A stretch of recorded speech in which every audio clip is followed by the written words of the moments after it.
right, thank you. Well, thanks for having me here and for inviting me. I appreciate that, and it's always good to spend time.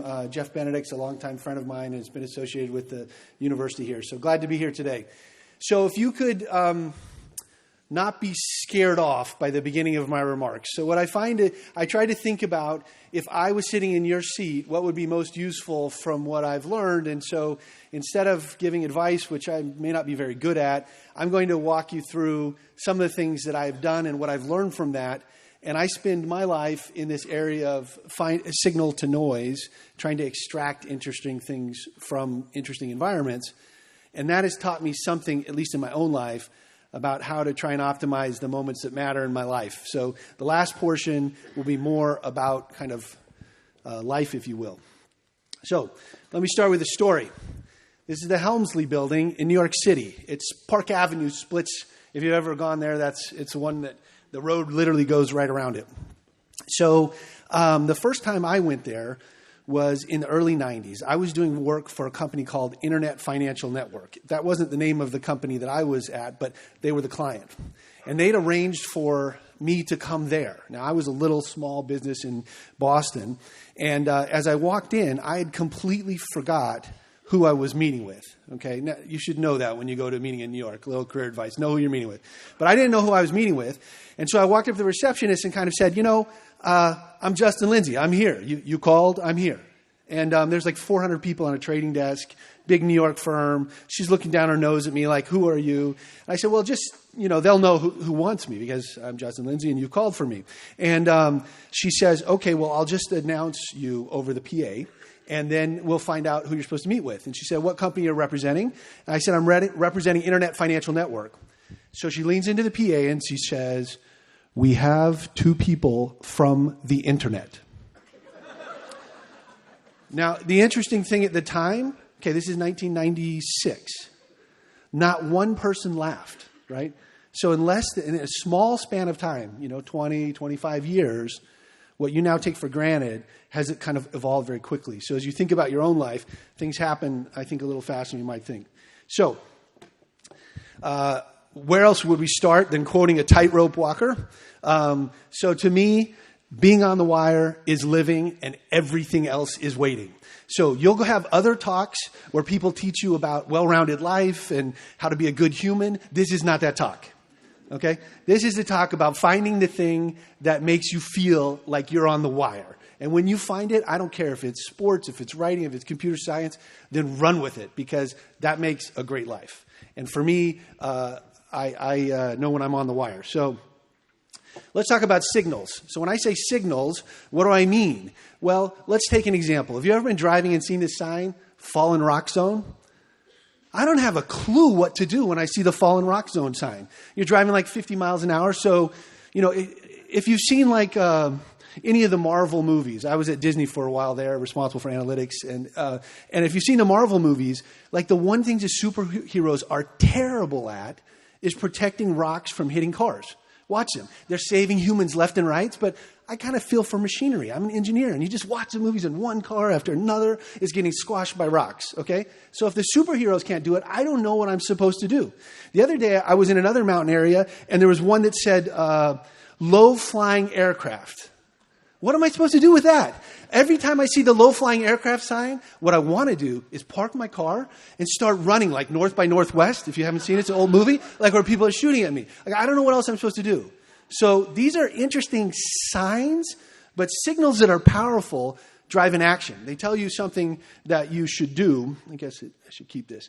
So, this looks all high-tech. Hey, it's off an oscilloscope. It's actually just my knee moving. But you could actually tell, we built a camera that would track a person based on the signal of when your knee's moving. Not so interesting, but then what does a signal mean to me? It means this, that I'm actually trying to give you a little bit of a superpower today. That in all this information that exists, like there's stuff that's encoded that can then tell us how to act. So to bring this home, so we don't end up thinking like about low-flying aircraft work in our lives, but more like this. I brought so my dad was a ham radio guy, and so we go back. Some of you, this is a little bit more vintage. But if you think about this thing, we'll call it an FM receiver. I'll just make that term up. It's not what floats your iPhone, but they used to have them, and you would tune to channels. And if you walked into a room and this thing was blaring, and you just hated the music, you only had a few options. One option was you could walk out the room. The other option was you could change the channel. You could turn it down. If you really got ticked off, you could unplug it. Okay? Those were all your options. So no matter what kind of analysis you were going to do, the only actions you could take were those. So yeah, it might have been interesting if I had a sandwich that morning for lunch or breakfast or whatever, but it really wasn't going to tell you much about my choice in music preferences. So as you think about looking for signals, you always have to look for the action. What's the action that if I knew everything in the world, what would I do different? So to do this, I don't know how you become a signal finder. It's what I am, but give some kind of history. This is the elephant cage. This is the one out of Turkey. That's what they call it. It was classified until recently. And the easiest way to talk about present-day classified projects is to talk about historical things that I can now talk about. This is actually worked on by my father. He's a ham radio guy. For any electrical engineers in the room, when I went into the software side, he thought I had lost my way, and he thinks the highest order programming language is solder. Everything beyond that is too high level. And so, but he found signals. This was actually used to track radio broadcasts around the globe. And so a little bit about the home I grew up in. There's a book by Dr. Seuss called The Walk It in My Pocket, I think. And at the end, he finishes off by saying, I don't care if you believe it. This is the kind of house I live in, and I hope I never leave it. So my house was crazy. I didn't know that at the time, but it was. So that's my mom. You can't really see, but she's with a radial saw cutting a bunk bed. One time in high school, my desk was too big for this slot hockey thing I was doing. And so I walked out in the garage and got a saw and cut my desk off and went back. And nobody said anything. My mom didn't say anything. My dad didn't say anything. It was just like, that's what you did in homes. And so what this meant was that I was a builder. Now, none of this stuff if you asked me at 18, I wouldn't have said any of this. It's only now when I look back that there were things in my upbringing that were giving me signals actually to what I was going to do with my life, which now look obvious. And so as you look in your own life, I think we can learn a lot from our own histories, even though they're shorter.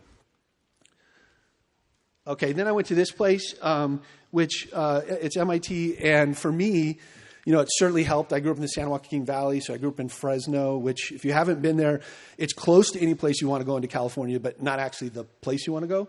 And so it's fun. It's agriculture. We farmed. We did, my first job I was ever recruited for. I did play competitive volleyball and water polo in high school, but the first job I was ever recruited for was peach picking because I was 6 foot, a little over 6 foot, and they thought I could work a part of the tree that others couldn't. So it felt good to be recruited.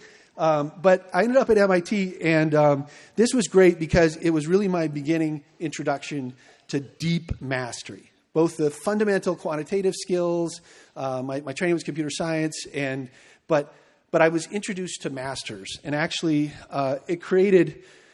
Well, it's also nice. You just have a little honest disclosure. It's just a few of us here. You should go to college, finish college quickly, go make contributions in life. That's not what I did. I've got 3 degrees from MIT. That guy's got credentials. Isn't he a credible human? Most of my life, I was a dropout. So I attended MIT for 22 semesters. Yeah, that's right. And I don't have a PhD, so I could have been more efficient. But 22 semesters, and eventually they started giving me degrees. But the first one took me 17 years. So actually, one of my most common usages from my friends at MIT is when any of them are getting flack from their parents, they would invite me over to dinner and say, well, it could be worse. So anyway, I learned fundamentals, and most importantly, because it took me literally so long, I spent so much time there, I could never understand why you actually wanted to leave.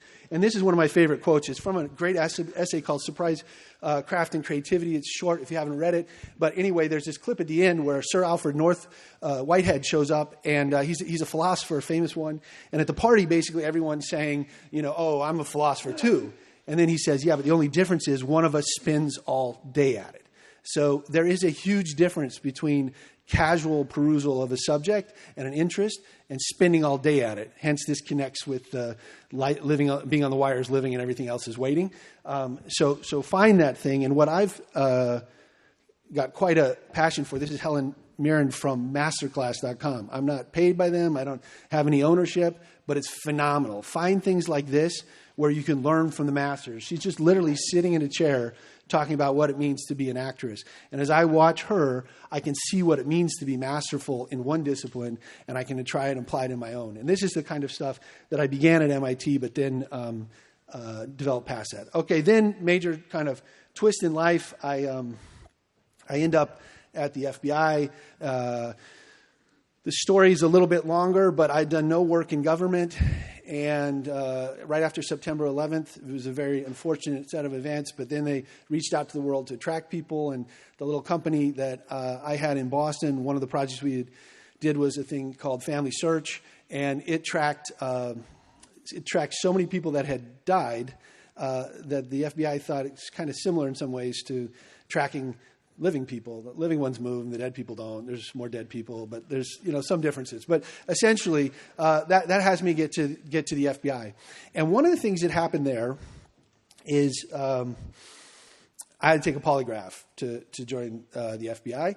I'd never done that. It wasn't part of my regular tech work. And they look pretty romantic on TV. They're not so romantic. You're rigged up to a bunch of stuff. You stare at a little X on the wall. And when I walked in, I always remember this moment because I'll give you some advice. I can't, coaching you on how to take a polygraph's wrong and probably against the law and gets me in all kinds of trouble. But I can give you one piece of advice I feel okay with. Eat breakfast. Because you might be in the chair a long time, you'll get hungry, and then you'll just start wanting to invent felonies so you can go get food. And that's not good for anybody. So when I was sitting, I didn't eat breakfast, and I'm sitting in the polygraph chair looking at the little X, and I'm thinking, and you have to think about your life. And I had a rough day. I had what's called a criminal polygrapher. Their job is a little different than a background polygrapher because polygraph doesn't always stand up in court. So if they can break you and get a confession always stands up in court. So I got one of those, and she was in kind of a bad mood, and at least that's the way I perceived it. And she said, have you ever been trained in countermeasures? And I responded, trying to lighten the mood a little bit, oh no, I'm just going to sit back, think happy thoughts, and have a good time. Bare my soul. So that's a countermeasure. Because you have to think about the question, because a polygraph doesn't actually tell whether you lie or not. It just tells your physiological response to a question. So if I say, do you like strawberries, and you hate strawberries, but you're thinking about apples, then you're not going to have a negative reaction to strawberries. So anyway, this is but when we're going through this, it was very different than other interviews I'd had in my life where people were wondering about the things that I had done right or wrong, where there was a general sense of kind of love coming from across the table. That was not what this was. And in the middle of this process, she asked about something, and I said, I don't remember. And she stopped. She's behind. They don't look at you. They're usually sitting behind you. And she says, you remember. And I thought about it then, and I thought about it since. Yeah, you do, and you don't remember everything in life, but you remember interesting moments. And so actually one of the things that I think is really fascinating to me is the mechanism by which we remember and how that should affect what we then choose to do. And I'll come back to that later. But that was me in the polygraph chair.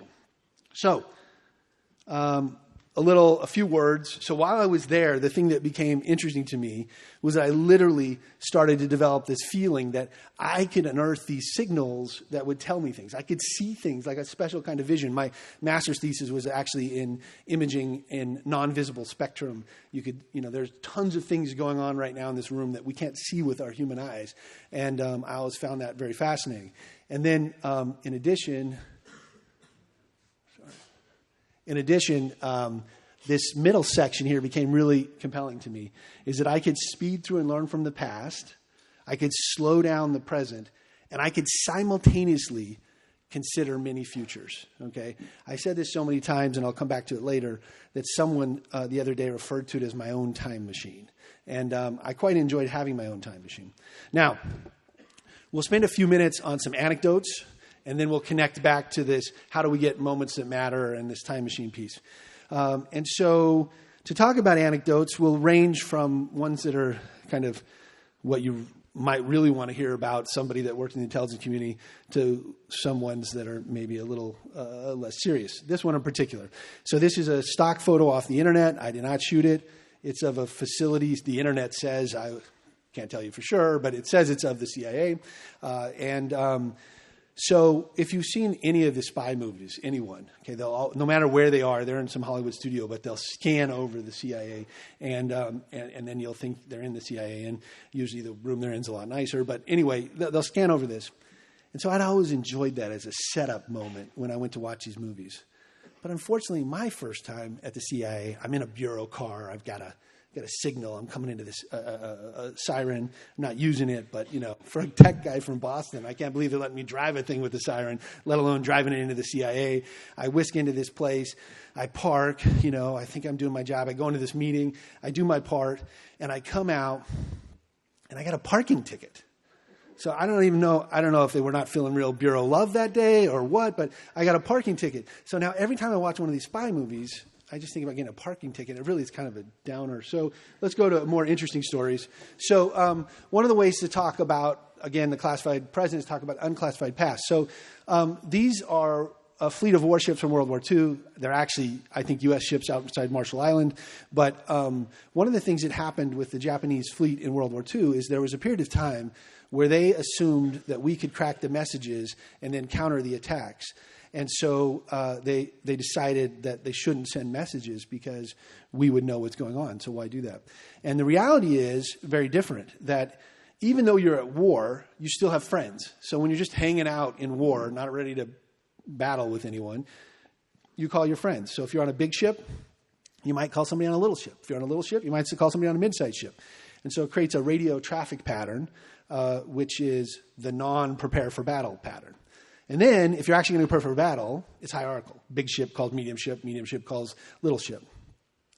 And then, because they were afraid that we could understand the messages, they would then go radio silent, right? And so then we could tell every time to put our troops on alert in the area where they went radio silent, because something was just going to happen.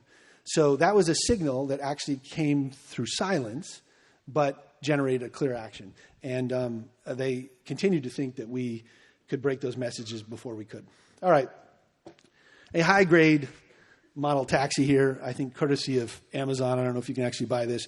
But I also got put in some strange situations. So there are different levels of facilities. One of them is a non-disclosed location. So it's not exactly a covert location, meaning it has a barbed wire and a guy with the gun outside, and they check IDs, but nobody ever tells you what you're supposed to do. Like they don't. It's not on Google Maps, like CIA, FBI, whatever. And so one time I'd flown into a city and was going to go to one of these facilities, but I made one little mistake. I hadn't arranged my transportation. So still thinking like I was a technology guy, I just jumped in a cab. This is pre-Uber. These were called cabs. And so I just jumped in one of these things and started to go where I was going to go. And then I thought, am I going to be the guy that flies in from out of town to a non-disclosed location in a cab?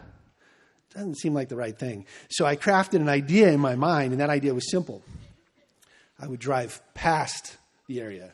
I was tricky. Instead of going to 400 Main Street, I gave him 600 Main Street because I figured I could then walk back.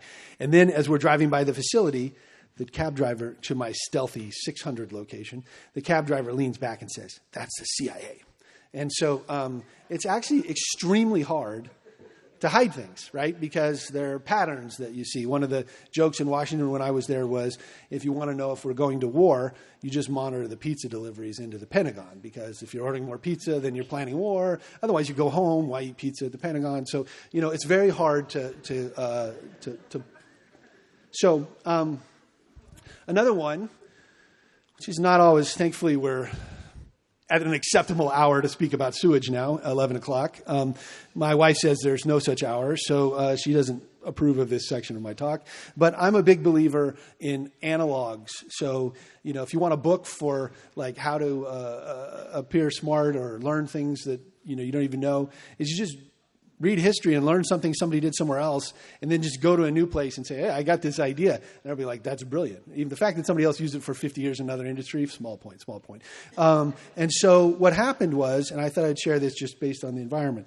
So when FamilySearch was a huge project at the church, and then IBM provided the hardware, which was run off the Nagano Olympics infrastructure, which was a nice way to say a bunch of SPs for those of you that know that.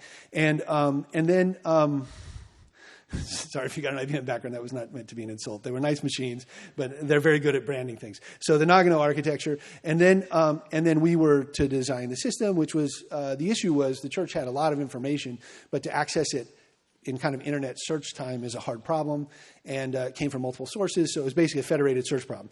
So what happened was, sorry, it won't be much more on the computer science than that, but what happened was we had no idea how many people would use this thing. So, sat around in a room and said, okay, how many people are going to show up on day one? Because this is also before the thing they call the cloud, and so you actually had to buy servers in advance, and they took time to ship them. It was really annoying, but it's the way the world worked. And so you would plan ahead for how many people you wanted. Anybody that's doing dynamic planning in AWS, this doesn't make sense, but you had to buy machines. And so we bought machines, and there was a private beta. They told no one about it. And they had 6 million people a day on this private beta. Like you show up, I don't know, somebody shows up in Sunday school class and says, my aunt in stake 12 is doing a FamilySearch beta, and here's the address. It was like wildfire. I had seen rough other organizations in the world that couldn't move information as quickly as this group. And so we had all these people. And then on the first day, they said, well, if we had 6 million people on this thing, maybe we'll have 25 million searches on the first day. Nobody even knows about it. So, President Hinckley's doing the launch, and it was actually the best accidental demo for IBM because they unplugged it right as he came up, and they had to reboot, and the IBM screen popped up. But anyway, they did this simultaneous cast, this thing, and so we thought the number would be 25 million. That was bold. We purchased ahead enough for 25 million. So we got in trouble quick. It was clear there was 100 million people were going to be coming to this. So the software was designed that it could scale by a factor of 4. That wasn't the problem. We just didn't have enough physical machinery. So like any reasonable person, I thought, wow, we should figure this out. What's the best way for me to figure this out? I went and played hockey that night in Massachusetts. And then afterwards at like 2 a.m., because for all the athletes in the room, the better the hockey player you are, the earlier the ice time you get. You could tell I got off the ice at 1 a.m., so it tells you I wasn't that good. But I got off the ice. We went to this place, Bickford's, which now has been removed from where it was. And we started talking about, well, how can we help this? Because what that means is if you have hardware for 25 million, the other 75 million are having a really bad day. And in the internet, it's actually worse than that. All 100 million are having a bad day because it's stateless, and so everybody's having a bad day. And so I had a professor at MIT that was responsible for the sewage system throughout Massachusetts, and so we had toured it. And it's a physical system, and there's this phenomena in Charlestown, there's a thing called the headworks, and in Boston, the rainwater and the sewage water, it's old enough, they flow through the same system. So on rainy days, you'd get more stuff flowing through the system. And so the downstream system just can't handle it. So they have this valve they can shut off. And it's pretty bad because in the old day on the Charles River, there used to be a company called Thinking Machines, and there's this nice little restaurant right out on the Charles. But when they turned that valve, now everything was just routed right to the Charles River, and hence the dirty water. It's helped the Red Sox and all that. But there were some problems. So they call this process choking back the flow. Sorry, that's what they call it. And so we're sitting in Bickford's, and this analogy comes to me from this other world where what's great about it, though, is yes, even though some percentage is being lost, a lot of it's still going through. And so what we ended up doing was we did a scheme where we fractioned based on IP address so that a quarter of the people were having a positive experience, and the others you'd get assigned to come back every 15 minutes when your time slot was. And so it was a small thing, but there was an analogy from this other, and then eventually enough equipment came that life was beautiful. But anyway, so this is a physical system that had nothing to do with technology, but the lessons were in there. Okay. I was responsible for analytics at Major League Baseball and Disney streaming video. And so this is a couple things about this. First, you may have heard launch angle. Like even in the last, so I'm a Red Sox fan, not a Yankees fan, sorry. But then I believe the second out in the ninth inning of the last game where the Red Sox were eliminated, someone hit it almost to the fence, right? And actually the response was that he had great velocity, but his launch angle was so bad that only one or two had made it out of a park with that launch angle. Now, that's interesting, but if you think about it, why am I not playing in the Major League Baseball? It's because when I was a kid and my mom threw me the ball, she didn't say, you need to work on your launch angle. No, that's not right. The launch angle is kind of a byproduct of how you hit the ball. It's not that instructive. I mean, some people, you'll hear people say, no, I'm working on my launch angle. You know, I don't know what that means, but they actually use launch angle to think about pitchers because it is characteristic of pitchers. If you throw enough pitches and the launch angles that come off tell you what kind of pitch you're throwing. So anyway, this is interesting, but probably doesn't meet our low-flying aircraft requirement of can you learn from this. But the kind of thing that we did do there that I think most of my time has been spent doing things I would call like behavioral analytics, where you look for patterns. And so whether it's, Netflix or, Apple or Amazon or any of these, they like to understand your patterns. And actually one of the ways that you can make someone happy is you can understand what they've viewed and characterize them by that and give them more. And a way that you can control the future is actually understand a place that people like them have been, even though they haven't, and then show them something from it. So we did this kind of analysis there.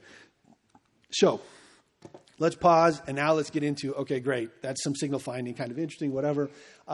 So this is, I don't know, if I was feeling zen and wanted to say some kind of quote, this is the kind of thing that might come out of me, but I went to, MIT, not the other school in Cambridge, so I don't normally say things like this. But when I do, from a signal finding standpoint, I think the information is there. So now I'm going to spend a minute on, basically the rest of the time about what is this idea about moments that matter. So again, I think it's great to learn about time management, to have goals, all these kind of things. I think they're very important. It's not what I'm going to talk about. I actually think that the moments that matter as you look back are rare and not that many of them. And so trying to create a machine, myself or one of you, to optimize the moments that matter in your life seemed like a really good use of signal finding. So that's what I'm trying to do here. So the first is, this is a book called The Structures of Scientific Revolutions by Thomas Kuhn. I put it up here because a longtime fan of the book, it's how I became a fan of the book. So in 1989, I was a freshman at MIT, and I had to take these humanities courses. Like anything that's not math or science at MIT, we call it humanities. Like it's everything else. So you had to take them. I didn't know why you had to take them, but we had to graduate, so we did it. And so and it was pass-fail. My year was the last year where a D was a P. So you can imagine all these people that had to get these grades to go into MIT, and people are telling them, if you get a D or if you get an A, it's all the same. And they're like, didn't really know how to process that. And it was because there'd been, there'd been suicides and other things. It was a very kind of traumatic environment for people who are used to being top and now are just one of the crew or whatever. And so I took a class where this was the book. Now, I was the bad student, you're the good student. But as a bad student, I didn't read the book. And I read it, but then there was a big essay due at the end, and so I had to read enough of it to write this essay with my deep thoughts on this book that I barely had read. And when I finished, I was so grateful. I was done. I could move on with my life. I got a P. I passed this thing. Don't ask me if it was a D or an A. I'm not sure, but I got a P, and I was happy. But I was like, that's silliness. Back to what I'm doing with my life. Why am I doing this? It's like, I don't know, maybe it's 10 years later, and I don't know for sure if it was in a discussion. The president was just up with Clayton Christensen, so I don't know if it was in a discussion with him. He's also a big fan of the book, or how it came up. But I thought, I'll read that book. That sounds like a great book to read. Now, mind you, I made no connection whatsoever that it was the same book I had written a report on and read in school. I picked up this book. Read the book. This is a great book. It's so wonderful. It was the same book. I literally almost finished the book before I realized it was the book I'd written a paper on. And so I thought, man, I wasted this time in my life where if I had just read for learning instead of for the grade, it would have made a difference. And anyway, the point of when you hear things like paradigm shift, I think a lot of them come from this book, which is this idea that that you end up in that your worldview changes. There's some anomaly that you can ignore, but eventually you have to shift your world. Just one quick story on that anomaly. Yesterday was a rough travel day for me. My flight was canceled. I had to drive down here. It reminds me of a rough travel day I had a few years ago where it it was a beautiful day. Everything was going right. I got on the plane. I flew into National. I walked into the hotel. I was a keynote at the conference. I walked up to the receptionist, check in the hotel. I tell her my name, and she's like, "I'm sorry, we don't have a reservation for you." Now, I work with computers, so I know the most likely probability is somebody screwed something up, and I'm, of course, right, and the dumb machine, and look again, et cetera. And she says, "No, well, we have a reservation for you, but unfortunately, it's next week on the 3rd. And so I think, and I'm about to say something back, and then I think, well, I'm speaking on the 4th, so the 3rd is a great day for a reservation. Today's the 30th. I'm in the wrong city on the wrong day. So I couldn't even speak. I walk out of the hotel. I get in an Uber to then go back to National to fly home. And I'm in the Uber, kind of shell-shocked from flying to the wrong city the wrong day. The Uber guy says to me, "Oh, how much is that ticket for flying to Boston?" I'm like, "Oh, I don't know, it's $300, $400. He's like, "Oh, I was flying to New York. He's like, "Well, I really like to go to New York. I have a friend there." And he keeps talking to me. And eventually he says, "I could just drive you. You pay me the same money." And before I know, I said, "Yes."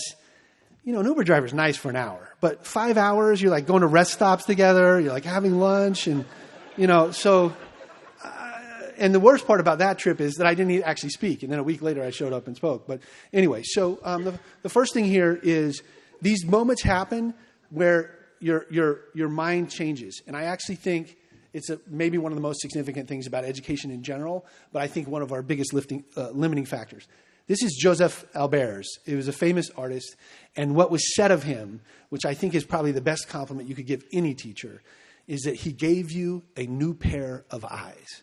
You literally saw things different after you worked with him than before you worked with him. So if I combine those two concepts, the paradigm shift of Thomas Kuhn, where the world you used to believe in, the sun goes around the earth, to, oh no, the earth actually goes around the sun, everything changes and shifts. You actually see things in front of you in a different way, as the first part that helps me get to the moments that matter. The next part, you can probably all identify this. That's 250 megabytes on the right, and that's 1 gigabyte on the left. And those are almost to scale. So if you took those down and put them on the ground, it's not blown up for the screen. And so the next thing I find really fascinating, again, I like analogs, so I like that machines help me understand humans. It's easier for me that way. And so one of the things is how we record information. So there's this concept in compression, which is lossless compression. So you can take something and then compress it, and then you can restore it back to be exactly what it is. There's also a concept called lossy compression, where you actually lose information, but you can't actually distinguish it. So what I want you to think about on this point is, if you imagine everything that's flowing at you, everything that happens every day in your life, those events are real. They affect you. They change you. They help you become who you are. You learn. Okay, but that's looking forward. Now, if instead you go to the end of the year and you look backwards and you say, what do you remember? Well, if you had a traumatic event, you can often remember amazing details about what something happened. Or if you had something special happen in a place, you might be able to remember it. But in general, you don't have 450,000 memories. Like, you don't sit around at New Year's and say, well, let me run through, January 3rd at 3 o'clock was really good because that particular lunch was just top shelf. And then I went in. That's not what you do, right? You say, well, if you could pick one memory, what's the one you would have? Or you could pick. And so my belief is actually the focus on the forward flowing information to optimize your ability to handle anything and schedule every day is the wrong paradigm. And that the right thing, if I had a time machine, I actually would like to know how I felt in December. So if starting on in January, I could look in December and imagine what would be the moments that mattered that year. Or if I could do it 5 years from now or 10 years from now. And I recognize some will just call this another form of planning. But for me, the fact that the brain loses information, that's how we operate. We're great at processing signals. If you've ever been sitting out back and you see a squirrel move and your eye catches it, it's because we're good at noticing that there's been a change. And so the question is, this lossy compression way that the mind works, I think is powerful. And so then the piece that you put things together is, okay, well, here's my time machine. I can speed through the past, I can slow down the present, and then I can simulate many futures. And then based on the future that I think performs the best, I can then actually choose what to do in the present. And so this is been people now refer to as my time machine. This is from from Primer. This is their time machine. If you haven't seen it, it's interesting. And so now you combine these things. Okay, well, we can have a different view on the world, and we can actually understand how the mind remembers moments that matter. And given that, we can actually now optimize our lives from reverse to select moments that matter. So if all that's true, then the big question, my son the other day, I like to do constraint-free analysis sometimes. So my son says something he wants to do, and I said, well, what if you had $100 million? What would you do then? Well, of course, he's a teenager. He's like, he'd buy a yacht or play around or do something. And then I just kept saying, and then what? And then what? And then what? What would you do? And finally gets to a point of saying, oh, well, if I could choose anything, what would I do? Now, the crazy thing, if you optimize from the moments backwards, is we can actually choose anything now if we had such a thing as a time machine. And so then I think the greatest limitation that affects me, and I don't know if it affects others, some of you may have seen this clip. It's from the movie called Inception. And what's happening is it's dreams, right? And the people that are coming to thwart you are called projections. And they're coming and they're shooting at this first character on the right, and he has a little machine gun and he's shooting at them. Now, it's all a dream. And the guy in his dream imagined a small little machine gun. And this guy walks up and says, darling, you mustn't be afraid to dream a little bigger. And I actually have found in my life that is the most significant thing to opening that optimization of moments that matter. So if you can imagine a moment that would change your life, if you can imagine a profession, an interest, a relationship that would change your life, then the question is, to me, I think that's actually the hardest part of the work, is that you've now imagined it. And because once you've seen the future, the present is forever changed. And so as soon as you recognize that you have the power to see the future, then you can wind it back. I should say, I think Thursday was actually National Mental Health Day. And so I should say that actually I believe very strongly that you can dream big regardless of your particular attributes, skills, health. And I believe it's also super okay to not be okay. I think that's a useful thing. For me, it's just another simulation that taught something. So if today or yesterday was such a miserable day that you think, why is this guy talking about dreaming bigger? I hope I make it till tomorrow. That's the point. It's okay. You learn from a miserable day, and maybe today will be miserable, and maybe tomorrow will be, and that's okay. Take everything you possibly can out of it. But from it, start to imagine the moments that made a difference. Was there a friend, a relationship, someone that you had contact with that made your day better? Well, let's try and maximize the moments where we have those exchanges. And the challenge with this is we have to deal with the stuff that comes at us, but I don't believe it's the thing. So again, one of the things I hate about presentations is the linear nature of them. But since we've already said we have a time machine, we can go forward and back. So now as we think about this again, we say, oh, the world I thought I knew existed isn't actually the world I'm limited to. There's another world. I can make a model for that world. And given that, I can see everything that comes to me completely different than before I had those set of eyes. And then given that, I can now actually take advantage of what I choose to register. By knowing that I'm going to forget things, I can help that compression algorithm even more by only doing more and more of the things that matter. And so, when I frame this and I think given that, then I say to myself, literally, what's the limit that I'm placing on my own dreams? And then I think the kind of questions you should ask is, so I literally, after it was a Sunday school class, and they said, we just want you to clarify something. We think it's possible that every Monday you go to work and sit around and think. That's what we think you do. You just sit there and think. And they laughed. I said, well, actually, I like to do that. And sometimes I'll do it for 4 hours on Monday. And they're like, what? And I said, well, I got a whole week thinking about what I might do on that week, super useful. So yeah, it's important. And there are many professions where you have to move from, you bill by 6 minutes, or you have to move everything, and that's possible.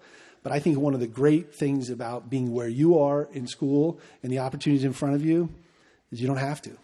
So spend the whole weekend doing nothing and think about who you want to become, and think about wherever you think the limit is, like, that's all I could be. I'm betting it's probably multiple constant factors above that. It could even be 10 times that. And so the trick is to develop in ourselves the ability to see the world different And then we can process the information and generate these moments. Because I don't know if it's just as you get older, but when I look back, so I have 4 girls and 2 boys, and I look back in their lives, there are a handful of moments on which my relationships with them moved. I live with them every day. And so the question is, how can I optimize that? And so when I look at a day or a year, I look back and say, what moments matter? I'm thankful for the chance to speak to you. Hopefully this is useful. I'm a signal finder. I love finding information that allows me to see and act. And because of it, I think I've been able to find more moments that matter in my own life, and hope you have the same success. Thank you.